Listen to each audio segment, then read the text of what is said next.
welcome to Angela Soudi's podcast. Today I have a very special guest. I'm extremely happy to have on the show Dariush Soudi. Dariush is the CEO and founder of the Be Unique group based in Dubai. He founded the company over 10 years ago now, originally from Iran, but built his career in the UK and then moved to Dubai. So we're going to hear all about that story shortly. He's also a professional speaker and a thought leader, and he also happens to be my husband, which is why I'm a little bit nervous today. So welcome to the show, Dariush. Well, thank you for inviting me to my own office. You will. I really appreciate this. It's my pleasure. Do you know what I love about the way that introduction was? That you only looked at your piece of paper 3 times to remind you who I was. So thank you so much. But you did very well, because I expected at least 5 times. Okay, well, thank you. So that's a good start then. Yes. And I think I stuttered once, so that's You didn't better. stutter. Okay, great. So I think what I'd like to do today is really talk about different aspects of your life. Because I think, behind the business consultant, people don't really understand who Dariush is. They see this business guru, this entrepreneur, this individual with all this knowledge, but they don't really understand where that knowledge comes from. And for me personally, when I see you giving advice to companies, I wonder, do they really value where this information is? So I think it'd be really helpful for people to understand, who is Dariush? Where did your journey start? How did you get to where you are today? What lessons did you learn along the way on that journey that can help other individuals and budding entrepreneurs with their own journeys? Wow. I think you asked that long question, so I can talk for 45 minutes, Indeed, right? And that's absolutely. you don't have to say one word again throughout Exactly. this podcast. Really good question. Uh-huh. Where would you like me to start? So from the beginning, you're from, you were born in Tehran. Mm-hmm. You lived in Tehran until you were 14. Why did you move at that stage to the UK? Okay. I think more than anything else is, as a child, I faced a lot of challenges. And I think as a child, up to the age of 8 or 9, it shapes the person you are. And then it's a choice that you have as an adult, whether you're happy with that person, the personality you've developed, or you're not. So we can always change. So I'm not saying that I'm 54 and a 54-year-old still is with that 8-year-old inside. But that 8-year-old has a huge power over adults that we are today. Mm-hmm. So by the age of 4, I lost my father. I was brought up around a lot of women. So I'm extremely sensitive, emotional, and very aware of people's behaviors, where most men that I know aren't, because they've been brought up around lots of men. My grandfather passed away 3 years after my father, and these were the 2 people who were taking care of me. So automatically I realized that life is very short. Most of us, again, I believe that we live life like it's forever. And I never want to have a life that I have regrets. And as you know, I like taking lots of holidays. Yeah, we like taking lots of holidays because I really believe life's an adventure. So I've never been one for mundane, continuous, same thing, fit in a box, because I want my life to be a one-off, an adventure and also I want to inspire people, because I feel that I didn't have anybody at a young age to teach me anything, right? And I could have probably achieved a lot more in my life if I had some coach, somebody to guide me. And so I made an early decision, age 7 and 8, I was going to always treat people with respect. I'm always going to teach them things that could enhance their lives. And I was a walking, talking person who didn't settle to where he was born or the circumstances he was born in. So I thought, if I can do it, anybody can do it, because I'm not by any means the strongest, fastest, tallest, slimmest, most attractive, most intelligent in anything. I've been on courses all over the world, and I realized I am actually Mr. Average. But I'm not the only Mr. Average. The reason you're average is because most people are like you. And I thought, if I wasn't born with a gift, how can I develop certain skills that can give me an outstanding life? So I worked on those. And I like to think that I'm a champion for the average person. Not man, just average person, male or female, average being.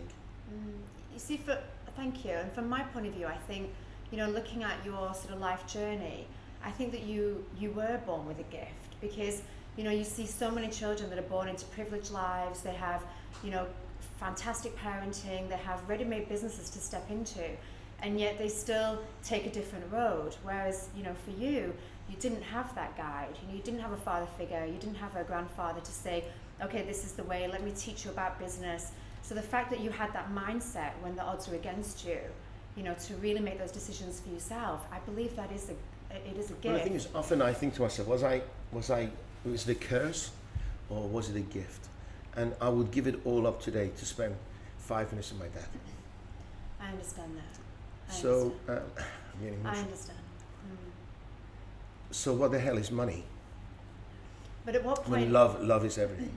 did you feel, you know, in your, you know, your sort of childhood, going through your formative years, did you think, okay, I'm going to turn these experiences... Thank you for not showing one bit of emotion when I'm getting all emotional. Sorry, I was as a wife, you didn't give me a handkerchief. Because I'm trying to I'm only make joking. you not I'm only sad. joking. I'm trying to It's make you... okay.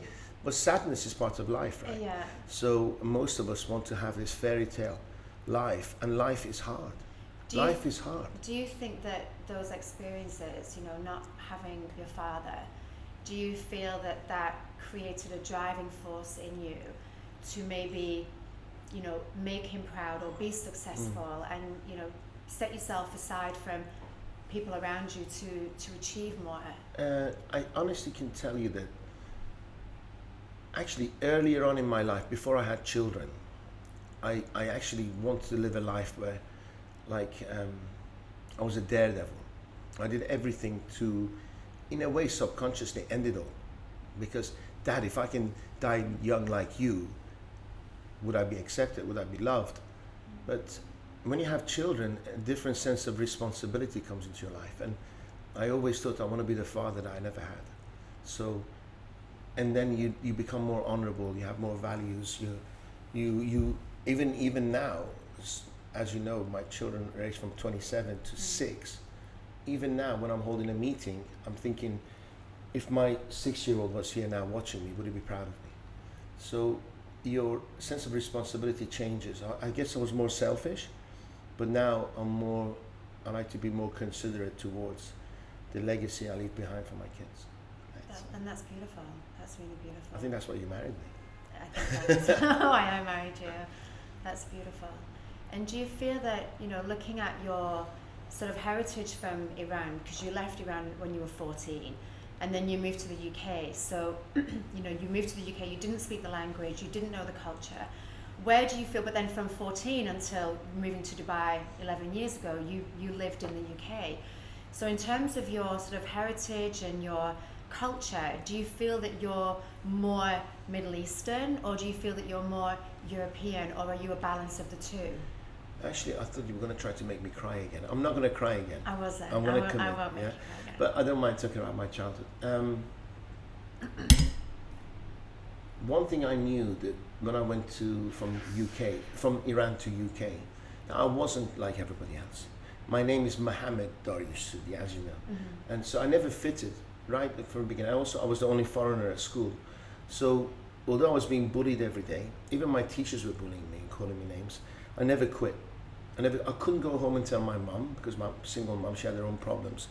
So when I would go home and my shirt was torn or because I was getting a good beating, I would get a beating at home because I couldn't take care of my uniforms. So I thought, you know what, I'm on this world by myself, right? So I've got to work hard to not allow external factors to defeat me. So I learned martial arts. I tried to excel at sports. I became a head boy at the school, and 2 years before I couldn't speak English. Didn't stop the beatings. I still got bullied, but it kind of proved to me that you can do whatever you set out to achieve, right?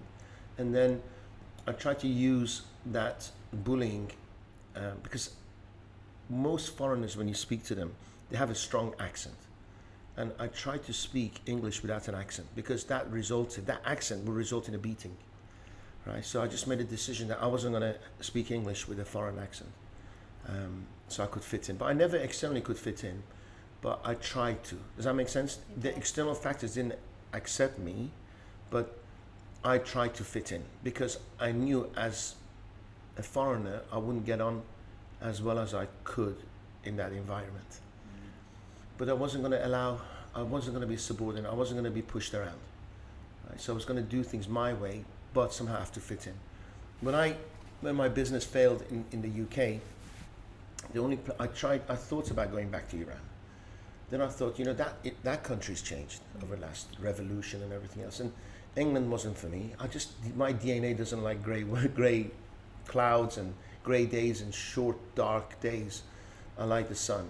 And we were just fortunate enough that my sister lived in Dubai. So it was an introduction to this country, and I fell in love with it because it's got the safety, the systems of Europe, and it's still got the religious beliefs, be it not so strict and more open and more giving, and it just ticks all the boxes. Never liked paying taxes. So the idea of I work, I earn, I keep really appealed to me. And although it came later on in our lives, it served me really well. And I thank the leaders of the country. I thank the universe for offering me this opportunity, us the opportunity to give our children the best life they could ever wish for. Indeed, yeah. No, I agree with you, and I think, you've run successful businesses in the UK, and that's, I think part of my appeal certainly to you, as a husband, as a partner, as a businessman, was that you've been on both sides of the coin. So we had this discussion this morning about, if we were looking for coaches, who would we aspire to be coached by, whether it's fitness or it's business or it's personal. And I think in your case, you've built those successful businesses, you've lost them, and then you've rebuilt them again. And that to me, is very appealing, because you walk, you talk. The businesses from the UK versus your businesses here, in your experience, what are the differences, running a successful business out of Europe with all the rules and the regulations and the restrictions, and then coming here and starting from scratch? Because when you came here, you started from zero, and you built a business in a very short period of time, to a successful level. So in your experience, which market is easier for young budding entrepreneurs to penetrate into the market and to be successful for themselves? Great question, but I'd like to start by saying that, so you didn't marry me for my looks? That was the other factor, of course. Okay, and my great body? Indeed. Okay, so past that shallow answer. Actually, I really believe that if I go back to England or anywhere in Europe or anywhere in the world, I could do this quick. Okay. It's just that Dubai and its leadership and the way it works and the openness changed my mindset.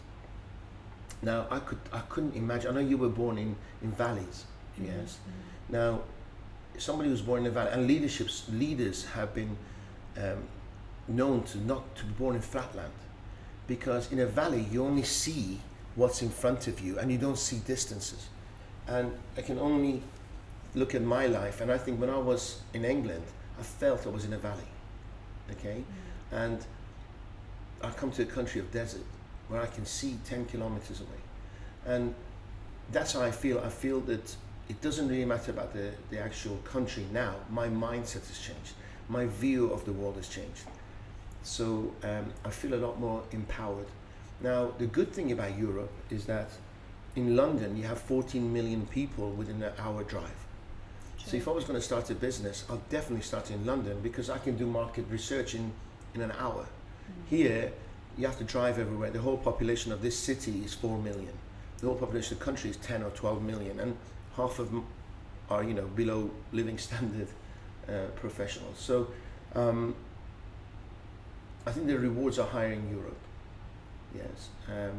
But then the expansion and the attitude of business is better here, because they're more entrepreneurial. It's a younger country. The majority of people are under 40, whilst in the UK, majority of people are over 70, or Europe, should I say. Also, I think with Europe, there's this claustrophobic feeling.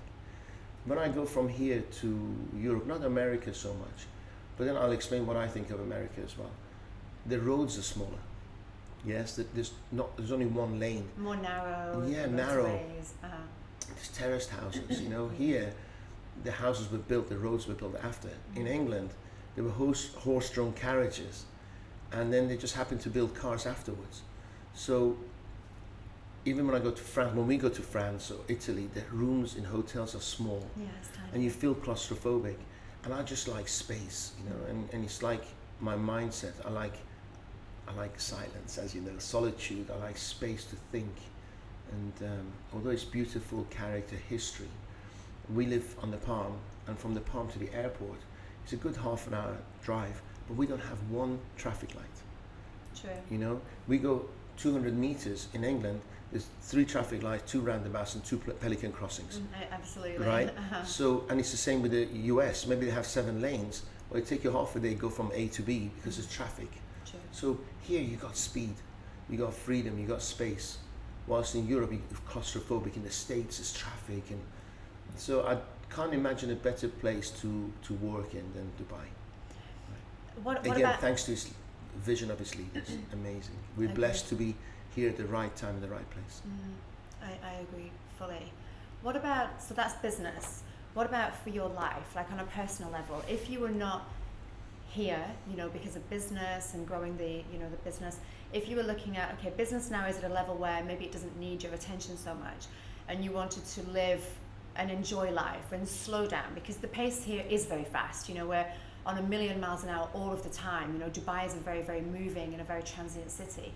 So if we were looking at, in terms of for yourself, you know, where would you want to live? Is that an indirect answer? So you can later like, on after this what's podcast our say, next did step? you say Sydney? Did you say Sydney when I like Melbourne? Yeah, no, this is the way of manipulating the podcast to see where our next move will be. Okay, I think in life you go through different stages, right? So right now we're still trading, and I love to, unfortunately this damn corona stopped us trading around the world and traveling so much, but I love to have a business in the US, Europe, and here.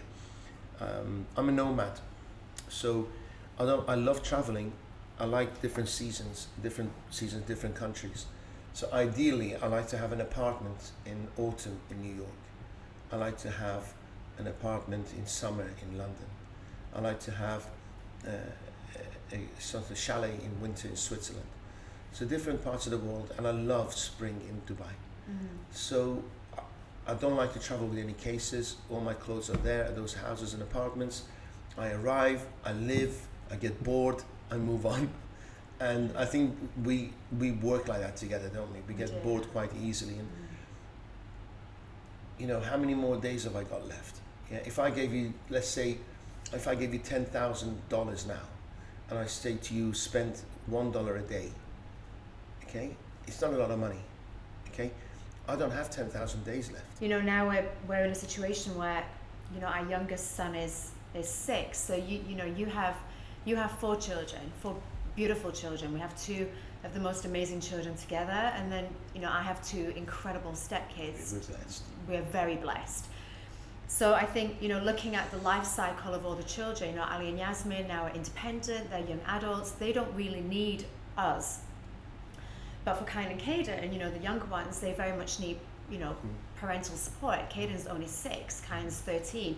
You know, he's coming into those key teenage years, and already we can see, you know, challenges in him that maybe we've never had before. You know, his personality's forming. So I think, you know, as a couple, as a family, we know that at the moment, for the next, you know, few years while they're going through their education, they need a level of stability. You know, and they like that level of stability. They like to be around their family, they like to be around their friends. You know, but for me, I see that when the younger kids grow and they then step into the shoes of Ali and Yasmin and become more independent, I also see a life of travel. And I think that, you know, the world is very small now and we have the means to be able to do that. You know, from your point of view, you love traveling.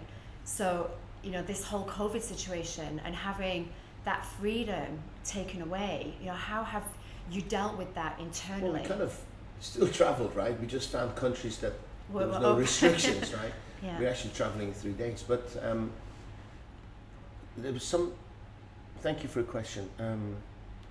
First of all, as you know, your stepchildren are, they call them stepchildren, right? Just call them And they're older so, kids, yeah. 27 and 25. You said that they don't need us. Actually, I think they really do. The fact that they are the kids that they are, although they're adults, is that they know we're there, right? The fact that they know we're there fulfills their need. And they can pick up the phone and they know they're going to get total unconditional love. If that wasn't there, they will suffer. So we think that our 13-year-old, 6-year-old need us most. the 27 and 25-year-old need us as much, but they just know it's there, if that makes sense, in a different way. So that need for love never reduces with age. It's just that they're not, they need, if we don't feed our kids, they'll suffer, the 6 and the 13-year-old. Okay, so they need us, but the 27-year-old, 25-year-old, they can feed themselves. So they need us in case of support, but love is the same. They still need the same guidance and support and love. As they get older, they test, because nobody wants to live the life of the parents, right? They want to say, let me live my life with your values. Don't criticize me, support me, guide me. And I love you so much, and I'll come to you and share with you my failures without fear, okay? And I think the reason we have, thank you God, the universe, we have such incredible kids, is because we brought them up with unconditional love. And they know that their home is always going to be safe. Their home is always going to be a place where they're going to be loved and adored and cherished. And one of the sad part is they never leave. Right? So I don't think that travel ever is going to happen, because they never leave. Or we'll have an additional tag along the way on each journey. Yeah, called grandkids. So to answer your question is that if we live to be old enough and healthy enough, I love to travel with you, knowing that our kids always know they're loved. Absolutely, yeah, I agree, fully. And the thing is, right, for instance, I want to go to a course 3.5 weeks down the line. And I know there's a calling for me in this course. But honest truth, I'm not just saying this, is that the course won't be the same if you're not there, right? So, because we all need others to share our loved ones, to share our experiences with, okay? And I just hope that when our kids are old enough to travel by themselves, they always have somebody to share their experiences with, be it us, be it their siblings, or be it their partners, that they can unconditionally share those moments. Yeah, no, I agree fully. You didn't realize I was so wise, did you? No, I always knew. We should do more podcasts. Well, that's why I've invited you onto my incredible podcast. Yes, that's why you said if it doesn't work out, you delete everything, right? I don't recall ever saying that, sorry. And that's called marriage. Yeah, selective memory. Yeah. So let's look at your parenting style then. So, from Caden, we have the 4 kids, very different personalities.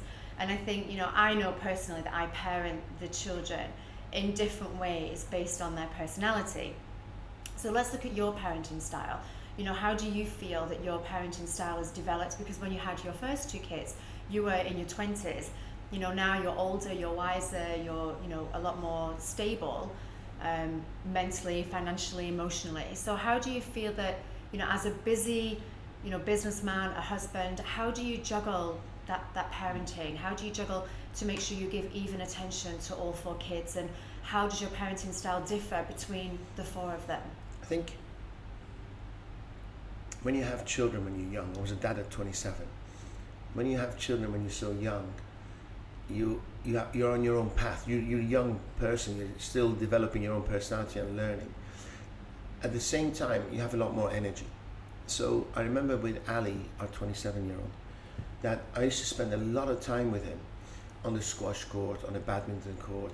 And because I've always been a fighter, the poor thing was in the car listening to me talking about fighting and winning and this and that and never quit. And so that's why he's such a leader he is today. But maybe he didn't have as much, if you ask him, he thinks he's had a wonderful childhood, but I think it's like when you say to people, do you want to go to university? And the ones who've been to university say, I didn't learn much, but I had lots of fun, right? Maybe being so driven as a father, I took a lot of his fun away. He wouldn't think so, but maybe I did. But he became a leader. He was captain of his team. He was a leader everywhere he went. He was looked up as an top athlete in everything he did. And even now, as we know, he's a leader, and his sense of work and honor and everything is incredible. So I like to take some credit for it. Now, my ex-wife wasn't as engaged as you are. So I had to be a mother and a father and a carer and a businessman. And because looking after the kids was my number 1 priority, I kind of lost myself. Well, with you, because you're more engaged as a woman, as a mother, I've had more time to be the man I wanted to be, Uh-huh. but I don't have the same level of energy as I did when I was 27. Of course. So I can afford to have football coaches, right? Before I was the football coach. So the love is everything. That has not stopped. Actually, even I think now I give more love and time, quality time to our little ones than I did to Ali and Yasmin, because I was always striving. Now I'm not striving so much. Often I go and pick up the kids from school. I hardly ever did that with Ali and Yasmin. And I guess my only regret is that I didn't spend enough time with them, because when time goes, it's gone. You never get that back. Never get that back. And Yeah. so does that answer your question? Yeah, Kind of. it does. It does. You know, in terms of parenting style, you know, would you consider yourself to be a strict parent? Are you quite relaxed? Do you advise them? Is that the way that you would teach and Well, guide obviously them? not strict enough, because our two boys give it so much cheek. Yes, but you know, I think you know, and people who know me know, and my family know, that the kids really poo themselves when it comes to me. That's Right? true. And it's not. We have a dog that poos herself every time she sees me, and I think it's not because. I think it's my tonality. I think it's my certainty that they know how far they can push. But last night, and when I say I count to three, on three, if they haven't done something, they know hell's gonna It's let coming. loose, right? Yeah. So our 6-year-old last night, because you were in another room, so I'm gonna count to three, and I said, "What are you gonna do? What are you gonna do?" I'm like, Pushing "You little boundaries. bugger, 6-year-olds, you're testing me." And I thought on three, I've got to really make him pay for this, right? So I won't tell you what I did, but when he counted three, I was lying there. I literally attacked him, you know, in a funny way, not in a... Of course. Yeah, so he was giggling, and at the same time, I didn't stop, because I wanted to realize that this is, you're There's pushing your boundaries. repercussions. Yeah, Yeah, of it's course. not just any three, it's my three. And I'm sure next time, and he had to run off, laughing and crying at the same time, because he knew, you know, it's like having a wild horse, and if you want to ride it, you got to break it, right? Yeah. Of So course. I think I'm quite good at that. They know I love them unconditionally. Even if I'm having a go, I say, "Listen, I love you, but you screwed up here." Yeah, it's true. I never ever take my love away. And so to answer your question, strict. It hurts me when I tell them off, but I know it's needed. Am I right? Probably 70% of the time I'm wrong. Yes, but we're humans, right? Of course.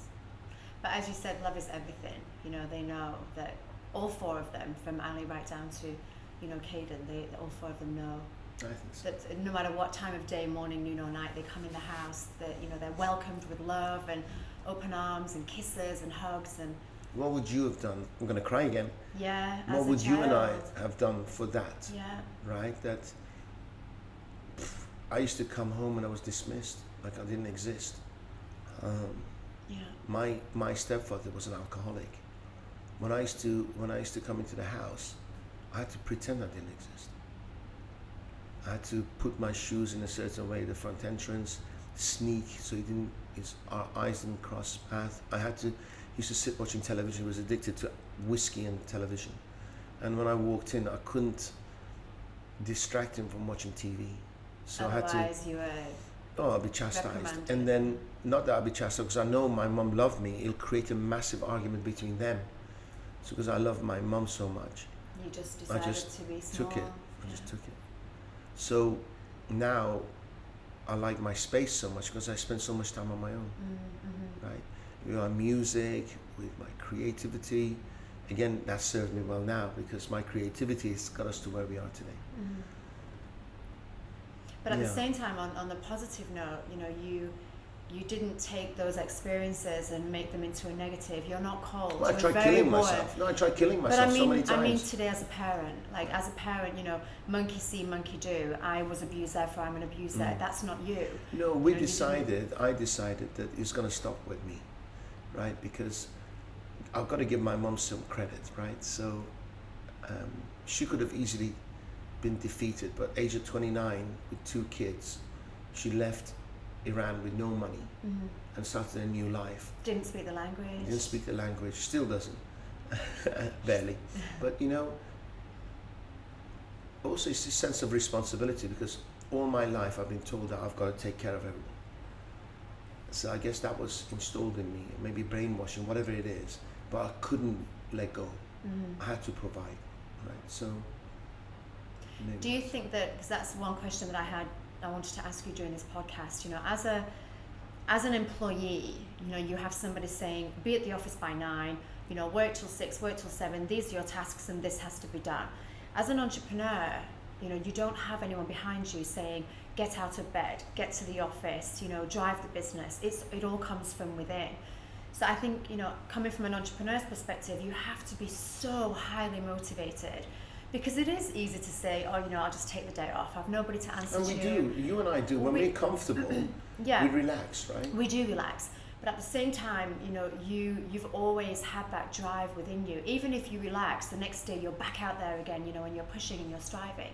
So do you think that those experiences from childhood installed that motivation? We come across many people, they say, I want to start this business, this is my life dream. We say, okay, great, then meet us at 6 a.m. Ooh, 6 is a little bit early, they want it in their mind, but when it comes to, taking action and actually delivering, they don't. They make excuses. You don't make excuses, you get the job done. Or even if I've been a dick, I say it, right? I say it. And the reason is that I like to think I don't allow my ego to blind me from the truth.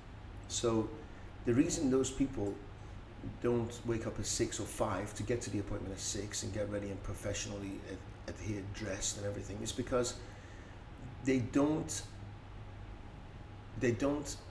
acknowledge the pain they're in. Okay, so they live in this cloud cuckoo land, in denial. They're wanting, but they are accepting. This is something you and I don't understand. They're accepting the shitty situation they're in. Okay, so I think I said to you at the beginning that I've been brought up around women. I'm very aware of my feelings and senses and stuff. So that way I'm blessed.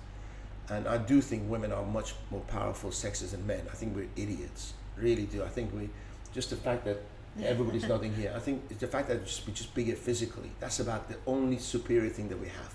Everything else we're morons. Women are by far the superior sexes. So I've always wanted to be away from the pain and guided towards the pleasure of achieving something. So I think most people avoid even thinking about the pain, right? And they just don't find it inspiring enough to get up early, be uncomfortable. But when I wake up in the morning, I constantly am aware of where I'm coming from, which is painful and I never want to go there, and a drive of wanting better in my life. So you got the pull and the push. Yes, yeah. And most people just have the pull and it's not strong enough. And it's not sustainable. It will pull you for a certain time, but then... They live in denial because they look at you and I and they think, oh, these guys are happy and positive and smiling. And it's easy. It's easy. They're just born that way. But I don't sleep at night. I get about an hour or 2 hours of sleep a night. It's a choice to wake up in the morning with back pains and neck pains and lack of sleep and also things, and then come and try to be inspiring. Yes, yeah. Right? So, but then that energy is getting less with age. I'm not as consistently inspiring and hardworking as I used to be. So I've got to be more efficient.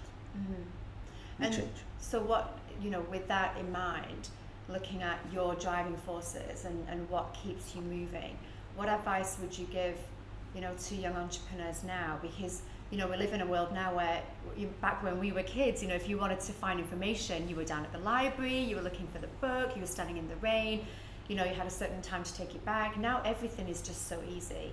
The internet gives us a wealth of information, and I'm not sure sometimes whether that's a positive or a negative, because also that makes individuals, it's too easy, it comes too easy. So for you, if you were to sit down with a group of budding entrepreneurs, who wanted to be successful in their own businesses, what advice, what 3 key things would you say? What do you want? Is it what you want is clear enough? When do you want it? And what are you prepared to sacrifice? So what do you want, when, and what sacrifices be specific. will you make? What sacrifice you're going to make to get you there? And what you're personality make sacrifices. traits? What personality traits do they Doesn't need to matter. have? Okay. If you're Just be prepared to clear. work hard, if you're prepared to learn from your mistakes, if you work hard enough, you'll make it. Value yourself. Don't undervalue yourself. And confidence and value comes from experience. So if you're not going out there knocking on doors, gaining experience, learning from it, you're always going to be weak. Uh-huh. Kill the ego. Look at yourself in the mirror. Learn from your mistakes. Grow every day. Yes? Don't be a people pleaser. Mm-hmm. Don't give a shit about what people think about you. Of course, give a shit about what your wife and your family and your kids think of you. That's important. Yes. But not anybody else. And too many of us waste time listening to others' miserable lives. Yes? And people who actually prefer you to fail in life because it makes them feel good. Mm-hmm. Yeah. Right? They say, you know, when you speak to some people, 80% of people listening to your sad story don't give a damn. And the other 20% think, thank God it's you and Thank not God them. it's not Right? me. So Yeah. nobody gives a shit. Yeah. So That's true. I think most people tell their crappy story or how hard up it is because it makes them feel good and loved and connected. To get that connection Mm. from. So don't care. Mm-hmm. Look in the mirror, have that honest, you hear about the bathroom moment, get in that bathroom, close the door, you're away, you don't have to pretend to be a mom or a dad or a brother or a sister or a son and a father. Just have an honest conversation with yourself in the mirror. And because at the end of the day, you know what? We've got to be answerable to our God. Yeah. Right? And God is within us. True. True. Thank you. That's beautiful. So my last question. That's it? Actually, I might have two more questions. Oh, bloody hell. I don't know how long have we done? Yeah. It's been Not like- long at not all. long. Okay. Feels like longer. Thanks. No. They say time flies when you're having fun, right? So. It seems longer, you're just the opposite. Okay. Back to work quickly. You know, we obviously we work together. You know, husband and wife working together, and our oldest son also works in the business. So, you know, when I'm looking at successful businesses, I like to see, you know, the breakdown. Who are the directors? Who are the ones that are driving this business forward? You know, in this environment, we have personal and we have business. So from your side, what challenges do you face working with family, working with your wife, working with your son? And at the same time, what benefits do you face working with your family members? Well, we tried hiring other family members and it failed miserably because we weren't vibrating on the same level, right? So again, they were wanting, but they were not prepared to give. They were not prepared to sacrifice. The three of us are prepared to sacrifice. There is no concerns. We are on the same goal. We have the same values, same mentalities, everything, same desires. And here's the thing, because we went through shit together, Yes. right? What I do worry about is how our younger kids are going to behave when they come to the business. How are Ali's children are going to behave, because they haven't seen shit. They've not It's seen the gonna hardships be- to get to this level. It's going to be everything hunky-dory. What's going to happen to their emotional intelligence, right? Because it's the second and the third or fourth generation that always screw up. The Because it's too grandparents easy work for them, because they've never right? seen hardship. So I would like to, again, it's a conversation you and I need to have, is how we're going to bring Kine and Caden up, that they value things, right? Like relationships with staff. How hard it is to build a business. Yes, what if you screw it all up? You know, we have this conversation about they earn more pocket money than I in a week that I did in 6 months, right? Absolutely. And saving, is that a good thing to save? What are you going to do? Is there a plan with the money they save? Or do they just every weekend, every time they go to the mall, they feel they have to spend that money? You know, those traits and values and habits are really, really important now that we install in them, because again, one day we're only borrowing them, right? They'll be off on their own and their own path. And, Yeah. And if you talk to them now, they both kind of want to come work in the company, right? But what company are they going to run? How are they going to run it? Are they going to run it to the ground? Or are they going to build it? So, yeah, but we again blessed because they see Ali as some As kind of a role father model. figure, role model, and he'll guide them. But I worry for Ali's kids. I worry for other sons' kids or my daughter's kids. So. Yeah. Yeah, and I think that's, you know, in both you and I come from a very similar background in terms of our childhood. You know, we were not affluent. We both came from working class families, so, you know, we were not, you know, overly exposed to gifts and treats and toys and dining out. You know, looking at, and we've had this conversation many times. You know, how do we make sure that we maintain that level of grounding in the kids? Yeah. But at the same time, you know, we have this big thing about, but we want to live an abundant life. We want to show abundance without it being wastage or taken for granted or having that level of appreciation. I think although we had similar childhood, we had massively different childhoods. I'll explain to you why.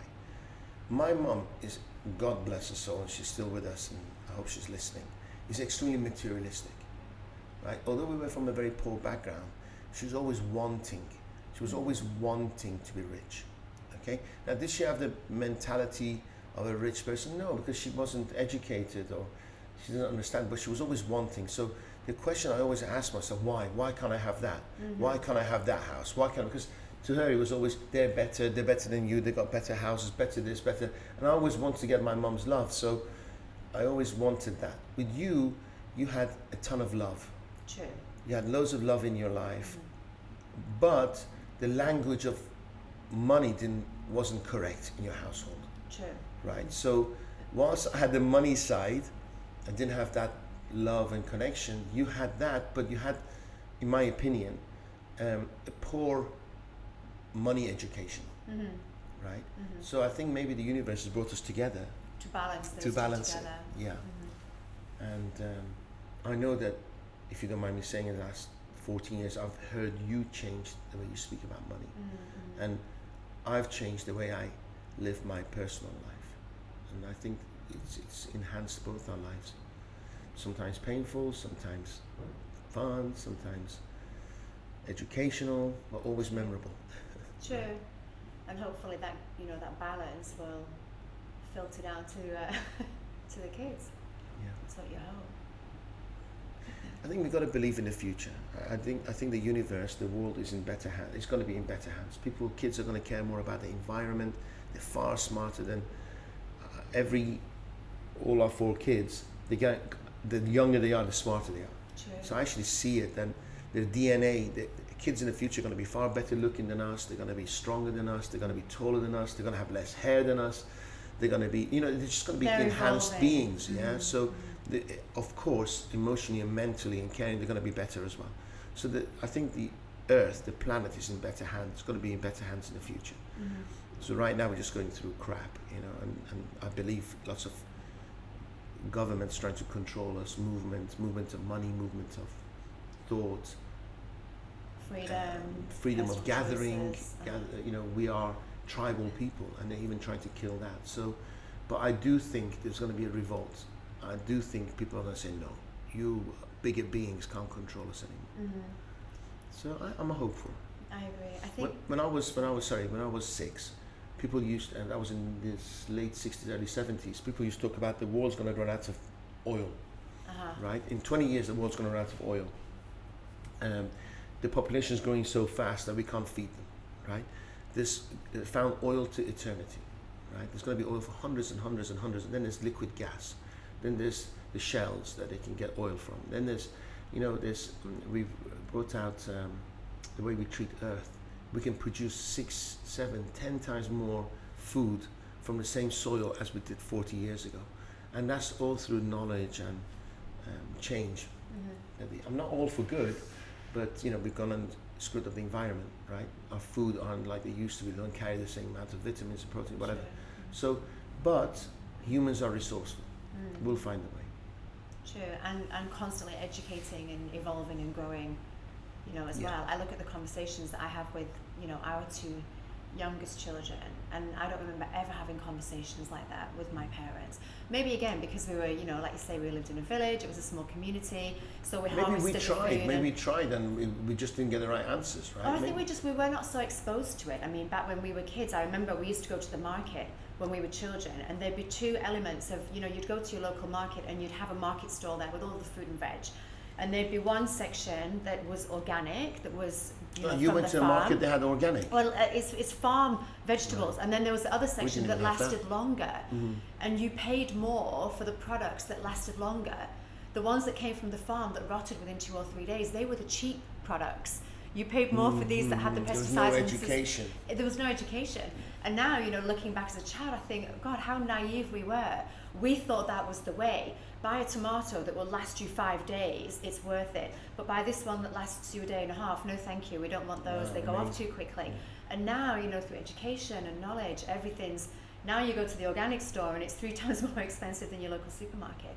So how things are changing and evolving. And even now, I have conversations with with children, and they talk about, we're very aware of where does that plastic waste go? Mummy, I've got this plastic bottle, where's the plastic recycling bin? We never knew about things like this when we were kids. It was still there, wastage was still there. But now, on a global scale, there's a lot more education, a lot more knowledge. They're more aware about the Amazon. Absolutely. And that's not because at home we put the news on and we watch the news. We don't watch TV. This is the children going Access out to there. information.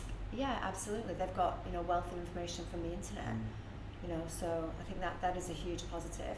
One thing I did want to ask was, can I tell you my only concern? Sure. As company owners, we come across lots of people who take advantage of us, borrow money, never pay back, lie, cheat, steal. All I hope is that they're going to be resilient enough, and we don't bring them up in some kind of a protected cocoon that doesn't have them prepared for bad people. Now, I know you and I have this conversation, some conflict, because you see the good in everyone.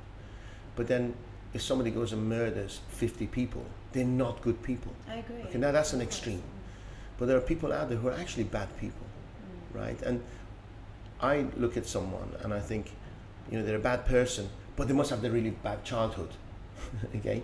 Now I've realized to think that unless they're willing to see themselves, I just don't want them in my life. Okay, because they're going to carry the hate and pain, and they're going to hurt and pain, and they're going to bring to our life. I just hope that our children don't expose themselves to that pain or those people like you and I did. And they go in a little bit wiser and more aware that there are bad people out there. Like or not, there are going to be murderers and cheats and thieves, and we have them more, not totally guarded that they don't live their lives, but not totally naive to lose everything or get hurt badly. These are my only concerns.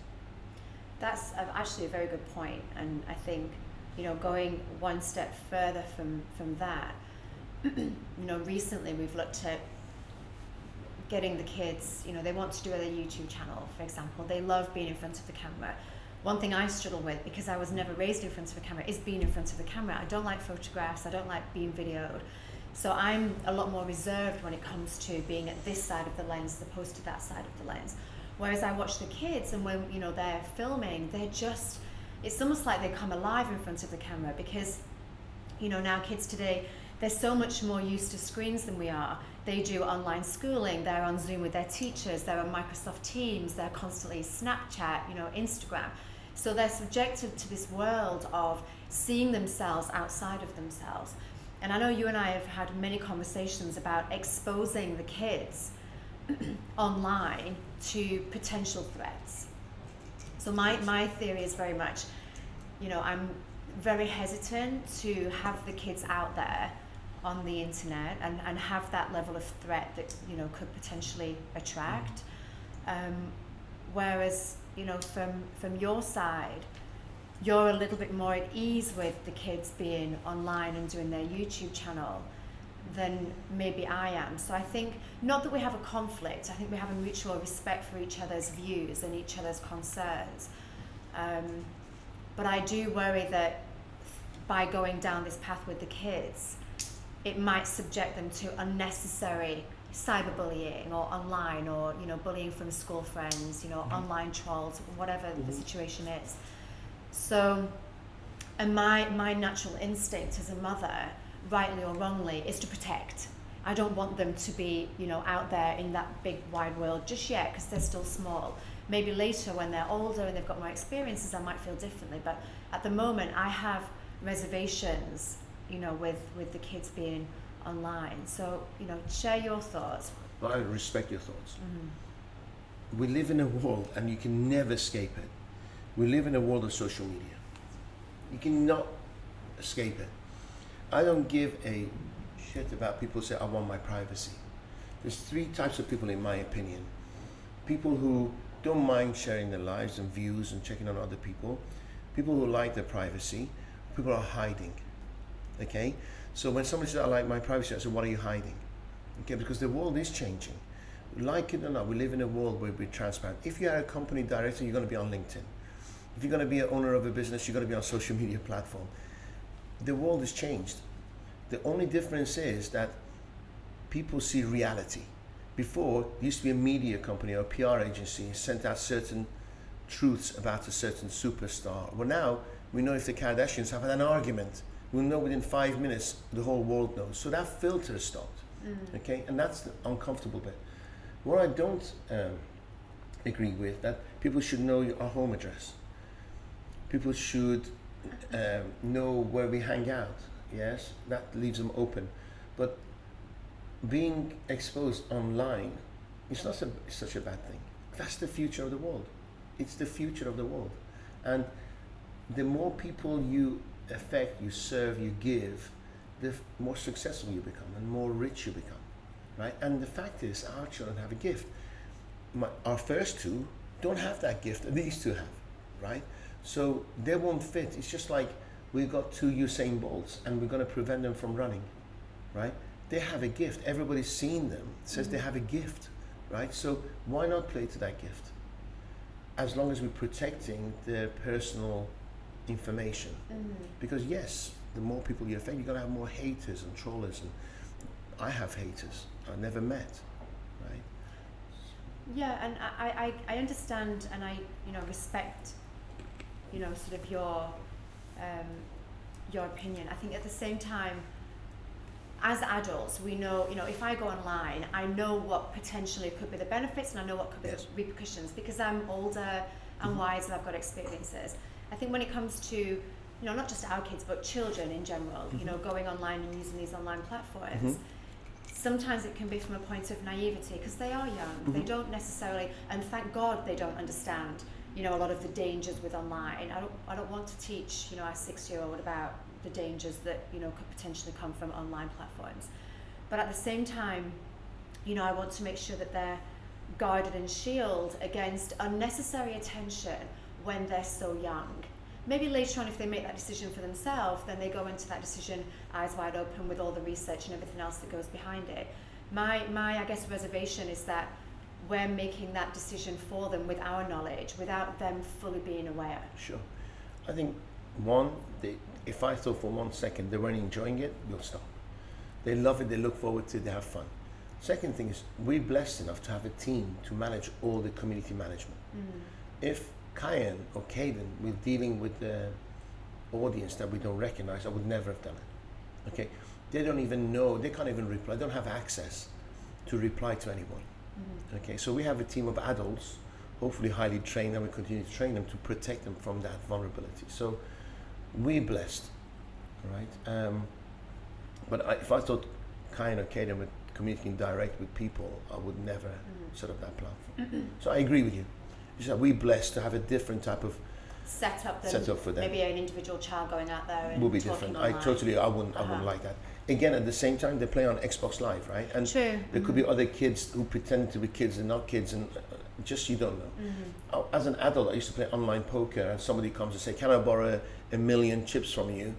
And they borrow a million, say "F you" and disappear. And I was like, and I'm 50 years old, right? So we can never stop sharks taking advantage, but I 100% agree with you. We're just blessed to be in a position to have a team filtering them. But then social media and online platforms, you can't, it's the future, period. When you want to get an app, the first thing it says is connect with your Facebook page. True. Right? So that's the world, that's the future. Okay, thank you. Last question. So we've talked a lot about, what Dariush Soudi is good at and his attributes and his successes. Now, I'd like to know what you feel that you're not good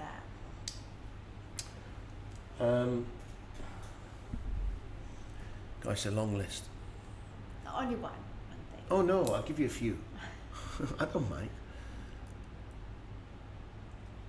I'm not good at strategic planning. Okay? To me, too many things are black and white. You're either in or you're out. When I listen to people who've done well in corporates, they are 3 or 4 steps ahead of me. It's like you're playing a game of chess. A grandmaster sees 6 steps ahead. If you make these moves, this is going to happen. With me, I don't give a shit about the second move.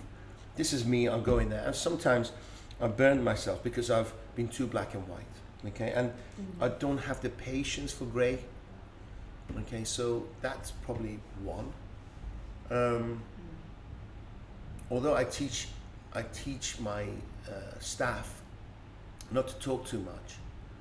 I think maybe I air my opinion when it's not needed in my personal life too much. I mean, it's just not needed, right? So why air it? And it's only going to create issues, right? So better not say anything. So I'm learning to be a lot more thoughtful and less outspoken, maybe. Vocal, thank you very much. And yeah, I want to be the grand old man, the wise old man. Wise man, forget the old bit. I want to be the wise man. That's what I want to be, rather than the doer and the pusher. And what else? I need more discipline when it comes to my food. I need to be more disciplined when it comes to my exercise. I need to be more disciplined with the us time. I mean, you and me. I need to be more disciplined with my time with my children. I need to be more disciplined with less distraction from the phone. I'm more focused to being in the now. In the now. I don't mind. Actually, you may think it's a weakness, but I actually think it's a strength whereby I expect the best. If I pay for it, I want the best, and if I don't get it, I air it, right?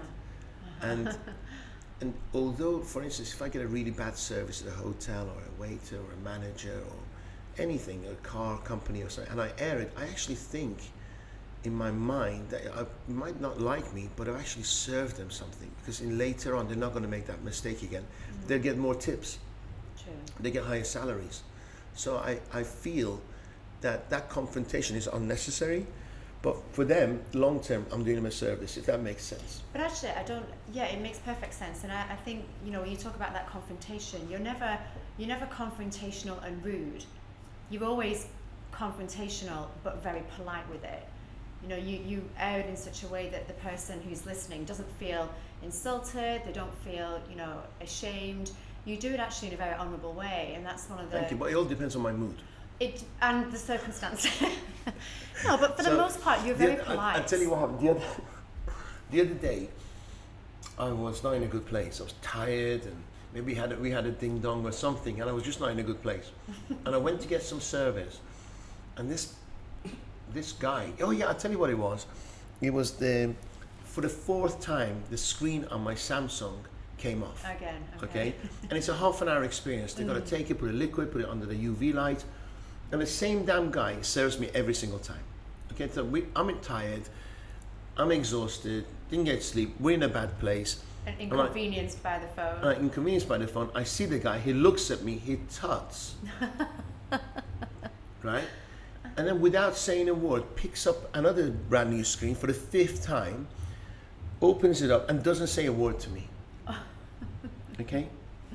So I'm sitting there and this is building inside I'm sitting of you. there wanting to kill him, right? And that to make things worse, Samsung manager had decided to put Islamic prayers in the whole of the shop, right? I thought it was just prayer time, but this went on for 20 minutes, right?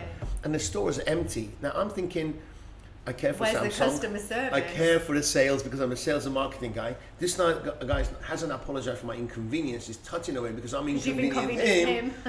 I would just want to kill someone. So I thought, what, break the pattern. So I said to him, hey, listen, I know you're focused on fixing my screen, but I'm going to make the shop busy, okay? And I'm not going to ask for any commission. He looked at me like, you're psycho. So I thought, just go with this. So I went to the music center and I downloaded some music, but I thought it would bring people into the shop. Within 2 minutes, the shop was packed. Wow. I changed the music and the shop was packed. And suddenly I got a sense of fulfillment that my creativity brought clients into the place. So by this time he was laughing, right? He's changed. He never friggin' apologized. But then instead of ignoring me, maybe he was in a bad day. He said, thank you so much for waiting, and here it is. And I left a different energy than I came in, because I actually literally want to strangle the guy with the phone cord, right? So, but then I made it. I think the sales improved in the hour I was there. The environment changed, and I left. And then lo and behold, 2 days ago, the screen comes off, and I want to go back and kill the guy, right? Because I don't know what they're doing. The stamp screen doesn't fit properly. So it just shows it depends on your mood. But you can control your environment depending on your behavior. But again, and that was my point, like you get the point across, you make your point, but you do it in a... It was that close for not being in a positive way. But I've never really seen that side where, you know, you've disrespected somebody, or, you know, you've done it in such a way that's left them feeling small. You always address the situation and you leave that individual feeling maybe not necessarily empowered at that moment, but, you know, something to think about. Yeah, they think about something and they learn remember something from it. when I was a waiter, and because I worked since when I arrived in England, age 14, I just worked. I've never not worked. It's just, I don't know, it's what I did. And I didn't speak English, so they gave me jobs that were so mundane that didn't involve communication. So, and I used to be a waiter at weddings.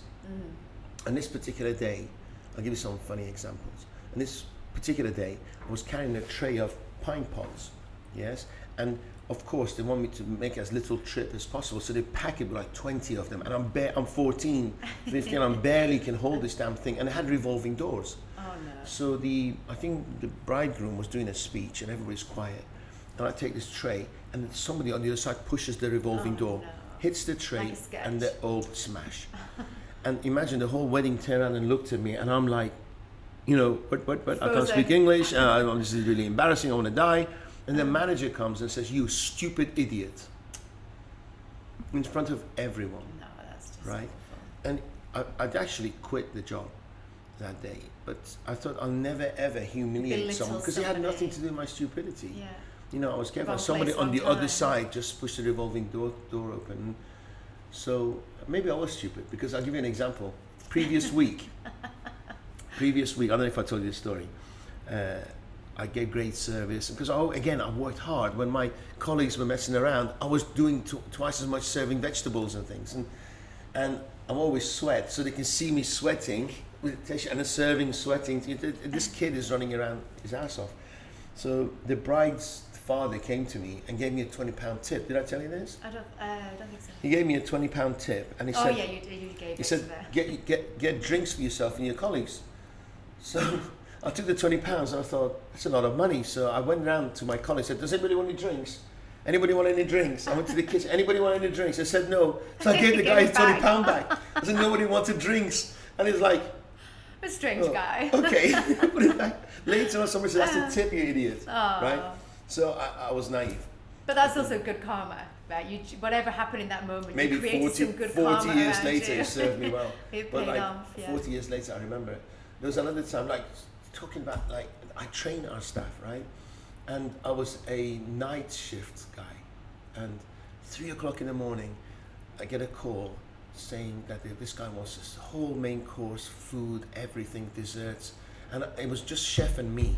I've never been taught how to serve anything, right? So I'm packing everything, I'm sticking things in the microwave, the steak comes out. Now I had a tray here, and most of the tray was on the table. So I put the steak on this side, and the turn around to stick something out, the weight of the steak flipped the whole tray plate. onto, so I'm turning around, the steak's on the floor, Oh no. the desserts are all mixed up. So I'm thinking it's 3 in the morning and I'm gonna go get fired. So I took the steak, put it under the sink, washed it, put it there, took the peas that had potato, washed them, put it away, put it stuck in the microwave. And I did this wishy-washy looking thing, and I delivered it. And You so took it to the room. So I'm nervous now. I took it to the room, and I knock on the door, not answering. And I'm like, what do I do? And nobody's ever told me what that is. So I leave it there and walk off. They're gonna call and complain.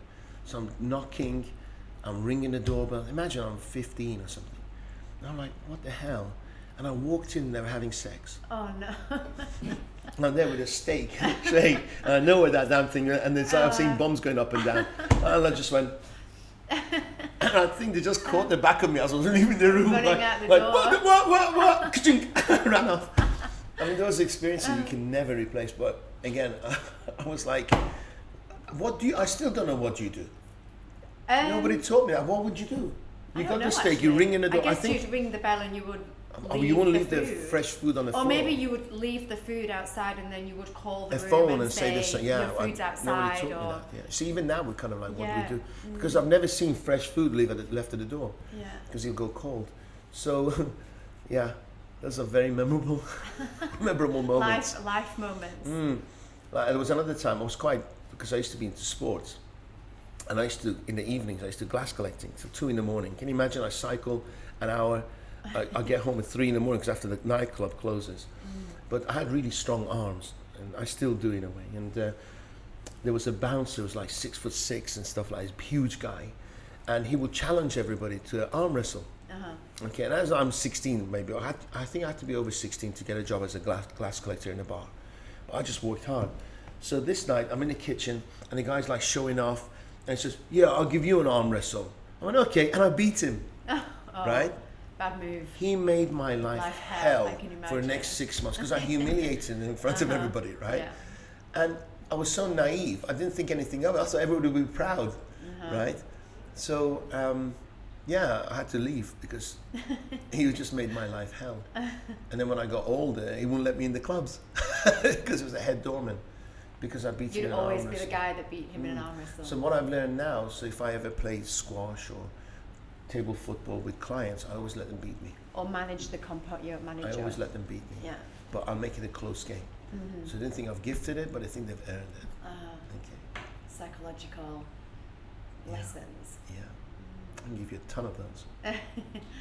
That leads us to our date Amazing. night. So I'll take you out this weekend. I'll give you some more stories that you didn't Some know. more stories. I can't And then wait. 6 months later, you can pretend it was somebody else who told you those stories and Or I repeat can them to me. interview you again in 6 months. So did you when know? I've polished my skills and you can tell me You're- all the same stories. Wasn't she and I can be amazing? amazed. You're natural and you look gorgeous and you're amazing. Thank you. Yeah. Feel incredibly awkward, but I've enjoyed this. This has been really nice. Love you. Thank you, love you. Thank you so much for joining us on the show today. It's been very insightful, extremely interesting. All I can say is thank God you've had your first experience with me. Indeed, my memorable one. Thank you so much. Thank you. Have an amazing day. Love you. Bye.